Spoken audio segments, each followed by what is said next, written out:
Verdachte van moord op Michelle van der Velde bekend en koning en koningin sinds tijden weer in Zeeland te zien. Maar er gebeurde meer deze week. Een overzicht. Na 2 jaar beperkingen kon Pasen eindelijk weer zonder noemenswaardige beperkingen worden gevierd.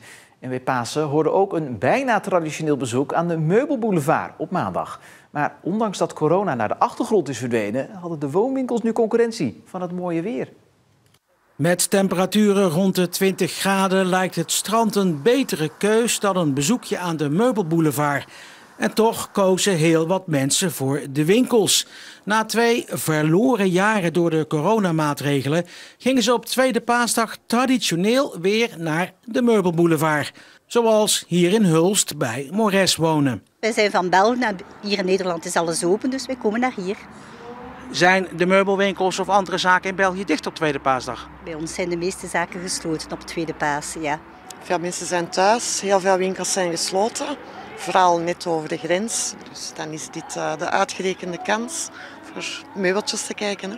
Pasen is natuurlijk sowieso traditioneel, net zoals Tweede Pinksterdag, Tweede Kerstdag, wel een dag dat mensen zich gaan oriënteren op meubelen en aanverwanten. Alleen dit jaar hebben we wat concurrentie en dat zijn de weersomstandigheden. Dus ik denk dat er ook veel mensen aan de kust zullen zijn vandaag. Maar het aardige is dat het goed doorloopt en de mensen die komen zijn ook echt gerichte kopers. Dus ondanks het feit dat er wat minder bezoekers zijn, maken we wel een mooie omzet. De coronatijd heeft wel opvallende gevolgen gehad voor de manier waarop mensen hun huis inrichten. Als je nu kijkt van wat hebben we nou eigenlijk geleerd van die 2 jaar corona, dan zien we wel dat het binnen het consumentengedrag wel zo is dat mensen hun huis veel belangrijker zijn gaan vinden. Het is eigenlijk toch een beetje onze veilige haven geworden. We willen daar meer gezelligheid, meer sfeer in. We willen misschien zelfs wel wat meer op café en op restaurant in onze eigen eetkamer. Daarin zien we wel een enorme verschuiving. Dat mensen niet zozeer vervanging zoeken in meubelen, maar ook een totaalplaatje willen kopen. De burgemeester van Rotterdam zwengelde de discussie maar weer eens aan. Moet je niet gewoon alle fruitcontainers die de haven binnenkomen controleren om te voorkomen dat er drugs Nederland binnenkomen? Nou, nee, zegt Chris Loostro, directeur van de douane in Vlissingen. 100% scannen, 100% controle. Het klinkt mooi, maar het heeft een aantal belangrijke nadelen. Als we in Vlissingen kijken, we hebben hier per jaar naar schatting zo'n 700.000 losse pallets met bananen. Dat is toch een andere grootheid dan containers. Dus dat maakt het hier, al zou het kunnen, nog wel wat ingewikkelder. Dat is 1. 2, het gaat dan om zo'n ingreep in die logistiek. En zeker met bederfelijke waar, zoals hier binnenkomt. Dat ik me afvraag of het naar de huidige stand van de techniek mogelijk is. Maar wij hebben ook het beeld dat het niet nodig is. Omdat wij baseren onze selecties op een gedegen informatieanalyse en een risicoselectie. En volgens mij kom je daar ook een eind mee. Dus je hoeft ook niet 100% te controleren. Op dit moment wordt ongeveer 10% gecontroleerd van wat er binnenkomt in de haven van Vlissingen. Dat gebeurt op basis van risicoanalyses. Een belangrijke ontwikkeling is dat de douane steeds beter samenwerkt met de landen waar de ladingen vandaan komen. Waar wij mee bezig zijn als douane is met landen in Zuid- en Midden-Amerika afspraken te maken die de vorm van verdragen zelfs gaan krijgen. Waarbij we dat nou net proberen te bewerkstelligen. 1, hou daar tegen als het even kan. En als het toch onderweg gaat, voorzie ons dan van informatie op grond waarvan wij hier beter onze controles kunnen doen. Geen 100% controles dus als het aan de douane in Vlissingen ligt. En volgens verslaggever Mercy Kabermans gaat het om alle maatregelen bij elkaar die nu genomen worden. Zowel zoeken met honden, met scanapparatuur, met duikers en dat allemaal bij elkaar. Er zijn ook nog nieuwe technieken die dit jaar worden ingevoerd. Zoals cameratoezicht op het hele haventerrein, zodat echt elke vierkante meter bewaakt kan worden. Ook drones gaan ze nog inzetten dit jaar, dus dat alles bij elkaar, ja, dat moet de boel beter maken. En dat dat heel hard nodig is, dat bleek ook maar weer afgelopen tijd. Eerder deze maand werden 5 mannen opgepakt op een havenbedrijf in Vlissingen-Oost. En die worden ervan verdacht dat ze tassen met kook wilden ophalen. En eind maart werden nog 4 Zeeuwen opgepakt omdat ze een smokkellijn zouden willen opzetten. Verslagenheid bij aannemingsbedrijf Van Sabbe in Sierarenskerken. Een grote brand dinsdagavond heeft alles verwoest. Nou, ik was met de voetbaltraining en toen belden ze brandaalarm. Dus ja, ik ben als een speer hier naartoe gereden, maar ik was al te laat, want daar op de brug kwam zwarte roken tegemoet. Dus toen kwam ik hier, we mochten er niet meer bij, we mochten niks meer vrijmaken. Dus het is gewoon te laat, alles is weg. In de loods stonden voertuigen zoals vrachtwagens en een kraan en gereedschap. Veel medewerkers konden daarom niet aan de slag woensdag, als ze daar al zin in hadden. Ja, die zijn ook verslagen natuurlijk. Iedereen, de chauffeurs die zijn met de straatmakers mee, zo moet je het een beetje zien op het ogenblik. En hoe de toekomst dat heeft, het is voor ons allemaal even afwachten nu. En we zien het wel. De Zeeuwse garnalenvissers roepen op om voorlopig niet meer op garnalen te vissen in de Westerschelde. Dat doen ze omdat ze zich zorgen maken over de mogelijke hoge concentraties PFAS. Er is nog veel onzekerheid over de schadelijke gevolgen van de stoffen. En dus is het volgens de vissers beter om de komende tijd op andere plekken naar garnalen te gaan vissen. De vrouw die verdacht wordt van de moord op Michelle van der Velde uit Oostburg heeft onverwachts bekend. Heel lang heeft ze volgehouden dat ze alleen betrokken was bij het wegmoffelen van het lichaam. Vorige week donderdag heeft de verdachte een verklaring afgelegd bij de rechtercommissaris. En daar heeft zij bekend dat zij als enige betrokken is geweest bij de dood van Michelle. Bij het in stukken zagen van haar lichaam en het dumpen van de lichaamsdelen. Het Openbaar Ministerie vond altijd al dat er een sterke zaak was in de richting van deze verdachte. Daarom werd ze ook al vervolgd voor moord dan wel doodslag. En deze verklaring helpt natuurlijk wel, want het bevestigt het beeld dat het Openbaar Ministerie al had. Ja, die bom werd vlak voor de zitting natuurlijk bij ons even gelegd. Die kwam al hard aan. We hebben natuurlijk 15 maanden lang moeten wachten op zoiets. Je denkt het, je verwacht het of je hoopt het en dan komt het. En ja, dat was wel heel emotioneel voor ons allemaal. Is het ook een opluchting? Aan de ene kant wel, aan de andere kant een bevestiging dat je meisje er niet meer is. Sorry. Dat verdachte Sandra, die bevriend was met Michelle, heeft bekend, betekent niet dat de inhoudelijke behandeling nu snel kan plaatsvinden. Het is natuurlijk ook heel belangrijk voor nabestaanden dat je een zo compleet mogelijk beeld krijgt. Wat is er nou gebeurd? En haar verklaring die ze bij de rechtercommissaris heeft afgelegd, geeft er enige duidelijkheid over, maar er zijn nog wel de nodige vragen te stellen. En welke vragen zijn dat? Daar ga ik me nu niet over uitlaten. Het valt de familie zwaar dat de antwoorden voorlopig nog uitblijven op de vele vragen die ze hebben rond de dood van Michelle. Maar de familie snapt dat de zaak nu nog niet voor kan komen. De onderste steen moet bovenkomen. We hebben alle begrip voor het feit dat er nu dingen onderzocht moeten worden naar aanleiding van haar verklaring. En ja, dat geduld moeten we opbrengen en dat is ook niet zo moeilijk. Of de familie van Michelle na deze bekentenis alles te weten gaat komen, is de vraag, volgens Mercy Kamermans. Alles is wel een heel groot woord. Dat hangt natuurlijk uiteindelijk er toch ook van af wat Sandra, de verdachte, gaat vertellen. Ik weet niet of zij het achterste van de tong zal laten zien. De familie hoopt dat wel. Hoe pijnlijk en hoe moeilijk ook, ze willen alles weten. Hoe het is gebeurd en natuurlijk ook de waarom-vraag. Want dat soort dingen zijn tot nu toe niet in de rechtbank aan de orde gekomen tijdens de tussentijdse zittingen. Er is natuurlijk wel een en ander al in de media geweest. Zo heeft de ex-man van Sandra gezegd dat hij een affaire zou hebben gehad met Michelle. Ja, dat zou mogelijk een motief kunnen zijn, maar dat blijft speculeren. Van de zomer is er weer een tussentijdse zitting en pas in het najaar dan zal echt de inhoudelijke behandeling plaatsvinden. Een parade van hoogwaardigheidsbekleders donderdag in Middelburg. De For Freedoms Awards werden uitgereikt. Dat gebeurt het ene jaar in Middelburg en het andere jaar in New York. Naast de laureaten waren ook de koning en de koningin op het abdij. Net als prinses Beatrix en Mark Rutte. Ieder jaar worden de prijzen uitgereikt aan 5 voorvechters van mensenrechten. The first is freedom of speech and expression everywhere in the world.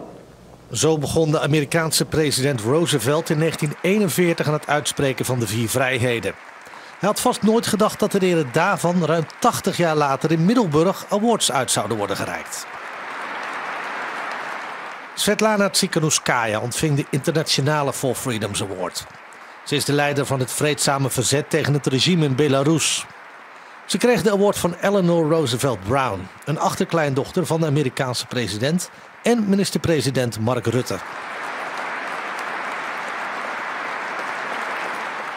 With your leadership, your words and your actions, you are a beacon of hope to all those who suffer injustice. In de Nieuwe Kerk van Middelburg gingen de 4 andere awards ook naar internationale personen en organisaties. Zoals LHBTI+-organisatie Uniqueer uit Turkije. Ze kregen de prijs uit handen van Paul de Leeuw. If you don't love yourself, how the hell can you love somebody else? Can I hear an amen? When you don't love yourself, how the hell can you love somebody else? Can I hear an amen? Ladies and gentlemen, the Award of Fair Freedom Award goes to Unicorn. Milika.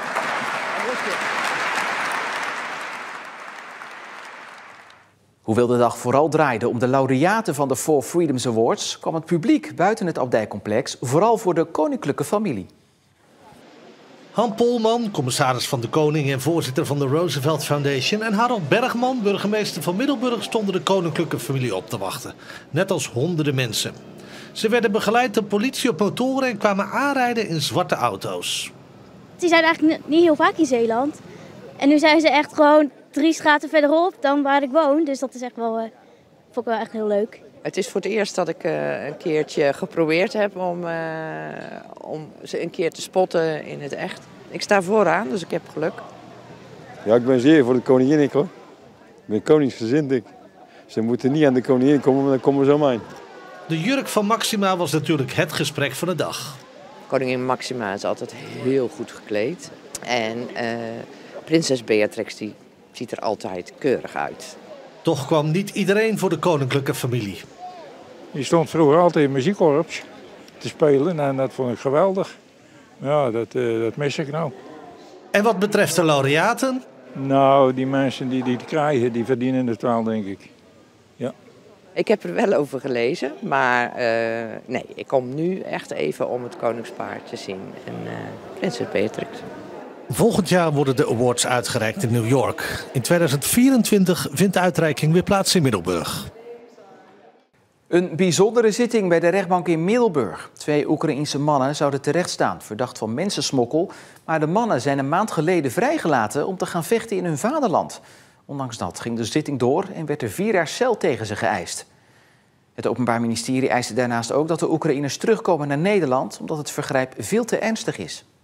De 2 mannen van 27 en 29 jaar oud zouden eind september vorig jaar 11 Albanezen hebben willen smokkelen met de zeiljacht naar Engeland.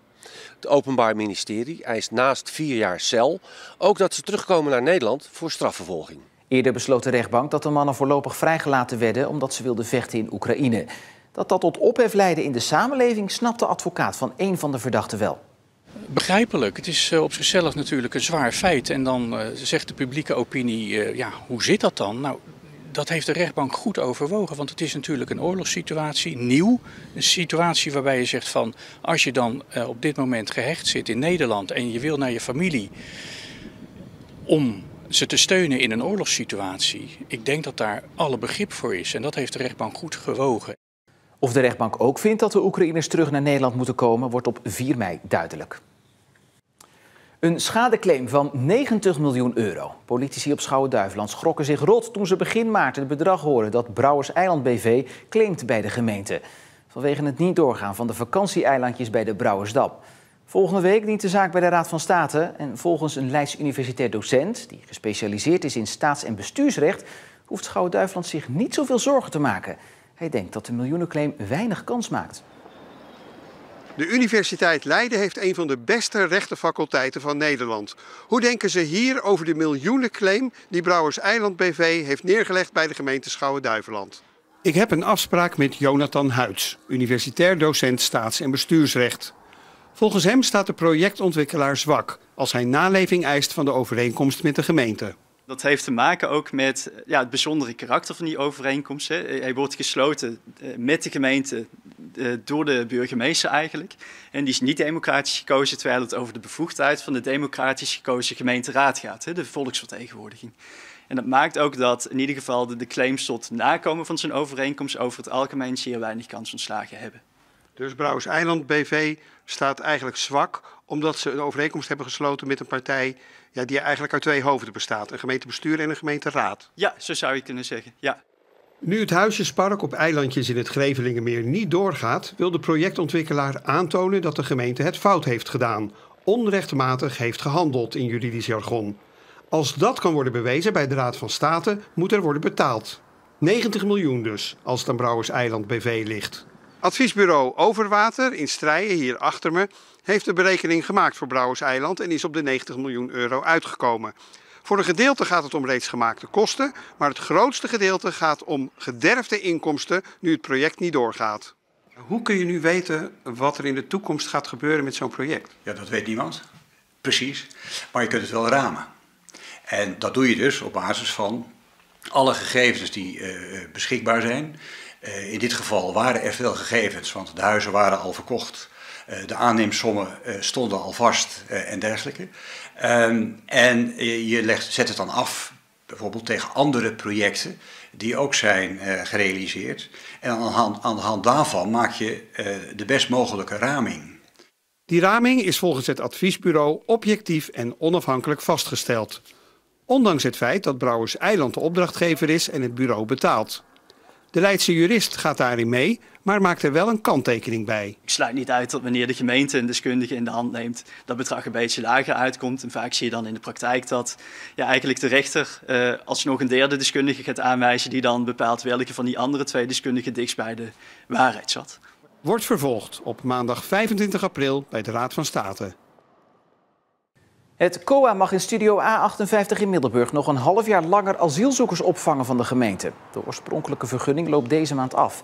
Er worden ongeveer 200 mensen opgevangen. Het begon eind oktober als crisisopvang met veel bedjes, maar inmiddels staan er echte bedden en is er meer privacy. De Zeeuwse huisartsen trekken aan de bel, want de zorg voor Oekraïense vluchtelingen dreigt spaak te lopen door onnodig ingewikkelde administratie. De regeldruk bij de huisartsen was al veel te hoog en nu komt er een onverantwoord grote werklast bij, vinden ze. Wat ons op dit moment niet helpt is dat we vastlopen tegen de regelgeving eromheen. Als wij zorg leveren aan die mensen, ja, die tijd, wij maken ook onze kosten, dus er zit ook een vergoedingsregeling op, net zoals dat voor Nederlandse verzekerden ook is. Dat declareren we normaal bij een zorgverzekeraar. En nu moeten we het op de onverzekerde regeling doen. Ja, en dat is een hele kast vol met paarse krokodillen voordat je daar doorheen bent. De huisartsen zijn vaak nog meer tijd kwijt aan alle formulieren die achteraf moeten worden ingevuld dan aan het consult zelf. En dat moet veranderen, vinden ze. Om het eerlijk te zeggen, help ik liever in die tijd een patiënt, een gewone patiënt uit de praktijk. Want ik bedoel, wij zitten ook niet op onze handen, we hebben het keidruk. En zeker in Zeeland met een relatief huisartsentekort. Dus ja, we zijn liever voor de zorg dan daar administratie zitten te doen, wat iemand anders veel handiger en sneller wellicht kan. Tegelijkertijd willen ze de vluchtelingen niet in de kou laten staan. Want de hogere werkdruk voor huisartsen verbleekt in verhouding tot wat veel vluchtelingen hebben meegemaakt. Dan is soms onze zorgen en werklast soms maar klein leed vergeleken met wat deze mensen soms meegemaakt hebben. Dat gun je niemand. En de huisartsen roepen het ministerie van Volksgezondheid op om een zorgverzekeraar aan te wijzen, want dan zouden ze op een normale manier hun onkosten kunnen declareren. Dat is eerder ook al gebeurd bij de opvang van Bosniërs enkele decennia geleden. En dat zou volgens de dokters nu ook weer kunnen. Maar dan moeten de Oekraïense vluchtelingen zich wel melden bij de gemeente, zegt de veiligheidsregio Zeeland. En voorzitter Erik van Merrijenboer heeft laten weten dat hij dit probleem zal aankaarten bij het ministerie. En terwijl dat gaat gebeuren, brei ik er een einde aan. Een fijne avond en graag tot morgen.